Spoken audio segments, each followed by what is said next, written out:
Assalamualaikum warahmatullahi wabarakatuh. Bertemu lagi dengan saya Diana Vitasari. Pada kesempatan kali ini saya akan sedikit menjelaskan terkait dengan topologi jaringan yang telah saya buat berkaitan dengan tugas UAS yang diberikan oleh dosen pengampu Bapak Eko Martanto, MKom. Dan saya juga mengucapkan terima kasih kepada Bapak Wahid Umar yang telah berbagi video terkait dengan VLAN. Untuk konfigurasi yang lebih jelas terkait VLAN, nanti di kolom deskripsi akan saya cantumkan sumber video yang lebih lengkapnya. Baik, di sini saya sudah membuat sebuah topologi jaringan di mana terdapat 3 router yang saling berhubungan. Lalu di sini sebelumnya di sini saya menggunakan aplikasi paket Tracer untuk pembuatan topologi jaringan ini. Di sini ada lab A dan lab B, di mana lab B langsung saja di sini sudah terdapat topologi jaringan yang saya buat, di mana terdiri dari 3 router yang saling berhubungan.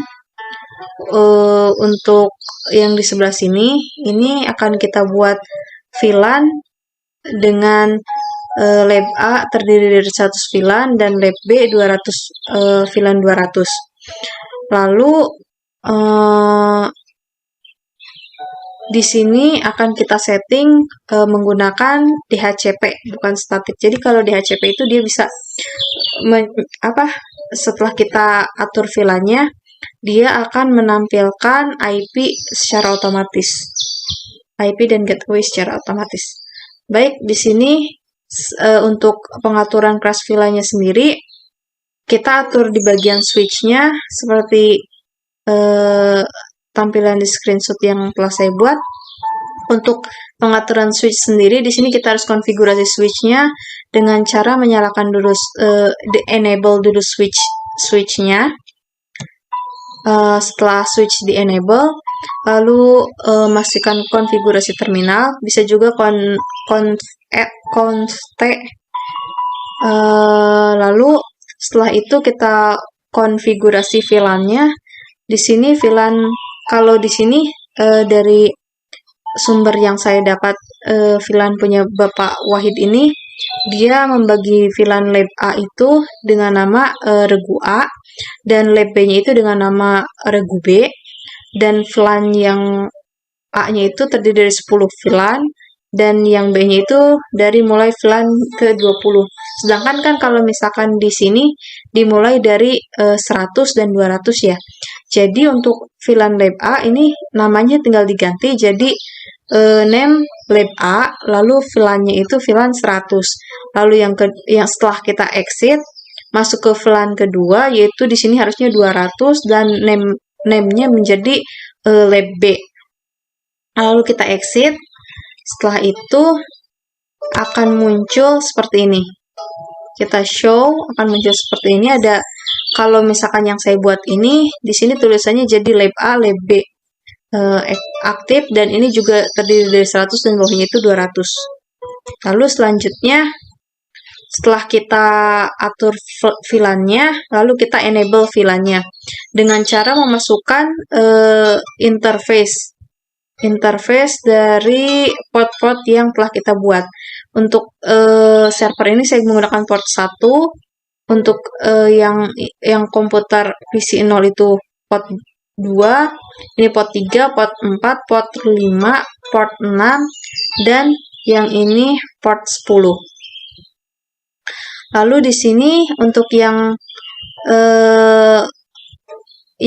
sudah dibuat VLAN-nya kita enable, kita masukkan ke sini dengan cara interface atau INT FA0/1 untuk server ini. Lalu kita switch port akses VLAN, dia masuknya kemana? Berarti untuk semua komputer yang di lab A ini kita masukkan ke VLAN 100. Berarti VLAN-nya ini bukan 10 ya, 100 untuk pengaturan di sini. Lalu untuk pengaturan bawahnya kita juga bisa memasukkan, kalau tadi kan ini 1, 2, 3, berarti 1, 2, 3 yang ini, yang FA ini masuknya ke VLAN ke 100. Lalu 456 kita masukkan VLAN-nya ke VLAN yang ke 200. Yang bawahnya ini. Nah, setelah itu, setelah kita atur, untuk pengaturan ini, kalau misalkan diketik FA1, FA2, FA3 gitu kan lama ya. Kita bisa menggunakan tombol panah yang ada di keyboard, panah ke atas atau ke bawah untuk memunculkan histori kita memasukkan alamat. Lalu selanjutnya, setelah kita konfigurasi VLAN ini, kita juga harus konfigurasi untuk routernya. Langsung saja, baik, kita masuk ke pengaturan router. Untuk pengaturan router sendiri, di sini kita harus masukkan num tadi terlebih dahulu ya, ada pertanyaan, kita num saja. Lalu kita masuk ke router, enable untuk pengaturan const, lalu router, konfigurasi, terus no shutdown. Selanjutnya muncul seperti ini. Lalu kita exit. Lalu kita masuk ke interface FA 0/0.10, berarti kita mengatur yang di sebelah sini ya, server. Muncul seperti ini. Lalu selanjutnya kita masukkan VLAN server IP8, berarti yang ditambahkan IP-nya tadi 10.1, gateway-nya dengan netmask-nya 255.255.255.0, berarti ini kelas C ya. Lalu konfigurasi IP routing ini juga muncul otomatis. Lalu masuk ke sini, kita encapsulation. Setelah kita encapsulation, kita masukkan lagi IP address-nya, lalu kita exit.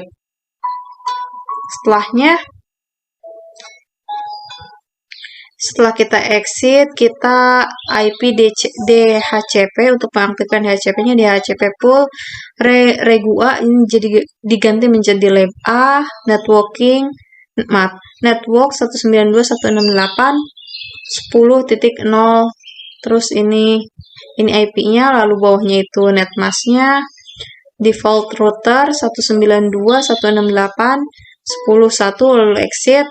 Terus kita juga aktifkan DHCP yang keduanya agar nanti saat pengaturan IP address-nya bisa otomatis seperti ini. Selanjutnya, setelah pengaturan IP address, jangan lupa di sini interface-nya kita juga harus mengaktifkannya. Ini DHCP yang sudah saya buat. Dari DHCP itu, di sini kan ada IV configuration. Awalnya seperti ini. Harusnya kan diketik manual. Berhubung tadi kita sudah atur VLAN-nya, maka kita tinggal tekan di bagian DHCP. Kita tunggu sebentar. Nah, ini akan muncul secara otomatis. IP address dan subnet mask-nya akan muncul secara otomatis. Baik, setelah tadi kita melakukan konfigurasi pada switch dan routing, kita coba lakukan ping ya. Percobaan, kita klik ini sampai muncul kotak surat seperti ini, kita ping dari server 1 ke server 0. Nah, hasilnya ada di sini dan ini sukses ya. Dari server 1 ke server 0. Kita coba dari PC-nya apakah bisa. Dari sini, misalkan ke sini. Ini juga sukses, berarti bisa ya. Tidak ada masalah dengan konfigurasi router dan switch ini. Selanjutnya kita masuk ke router kedua. Untuk router kedua ini, saat menyambungkan mungkin sebelumnya akan kesulitan menyambungkan di bagian kabel. Saat penyambungan kabel ini kita harus mengaktifkan dulu DHCP-nya seperti yang ada di sini. Kita masuk ke Nnet, lalu kita untuk memasang kita matikan dulu, lalu pasang, tarik ini ke sini.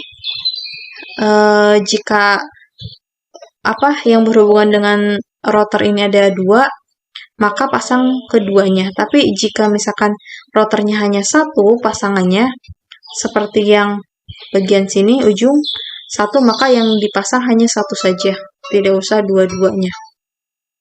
Lalu selanjutnya, setelah dipasang dan tersambung seperti ini, kita kalau misalkan di sini di HCP atau menampilkan IP servernya secara otomatis berdasarkan VLAN, kalau di sini kita menggunakan pengaturan statik. Kalau di sini dinamik, maka di sini statik. Nah, untuk pengaturan statik sendiri, kita bisa masuk ke bagian routernya. Lalu kita pilih konfigurasi, pilih statik. Nah, di sini untuk pengaturan statiknya, kita masukkan networknya. Network itu kita masukkan IP tujuan. Misalkan di sini ada IP lab 1. IP lab 1 itu kan ada di sini ya 172.16.0 dan belakangnya gitu kita tuliskan saja titik 0 agar nanti bisa otomatis tersambung ke 01234 gitu ke portnya. Lalu netmasknya itu diisi yang tadi kelasnya ya, kan 255.255.0. Lalu next hop itu jadi alur yang akan kita gunakan. Misalkan untuk menghubungkan komputer lab A dan lab B, kita menggunakan jalur, berarti kan ini ya routernya. Jadi kita masukkan next hop itu alamat yang ini, 192.168.3.5. Kita juga bisa menggunakan, dan kita juga masukkan dari lab A itu kan tadi VLAN-nya 100. Kita menggunakan port yang ini, 192.168.825. Jadi di next hop-nya itu kita masukkan 2, yang ini dan yang ini, atas dan yang bawah. Ini untuk pengaturan statik yang lebih simpel ya, lebih otomatis, lebih cepat gitu. Tapi kalau misalkan kita mau pengaturan statiknya secara manual juga bisa.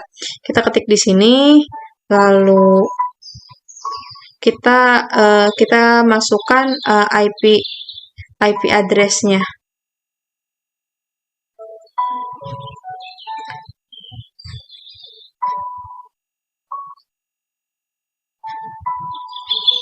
Kita masuk ke sini, kita konfigurasi IP address-nya statik, kita ketik satu-satu ininya.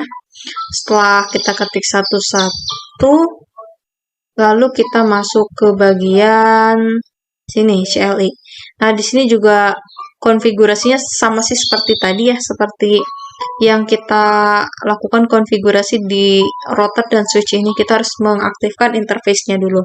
Kalau misalkan konfigurasi statik dari sini kan ini lebih cepat ya. Di sini sebenarnya interface-nya juga di sini akan ada pengaturan otomatisnya nih seperti ini.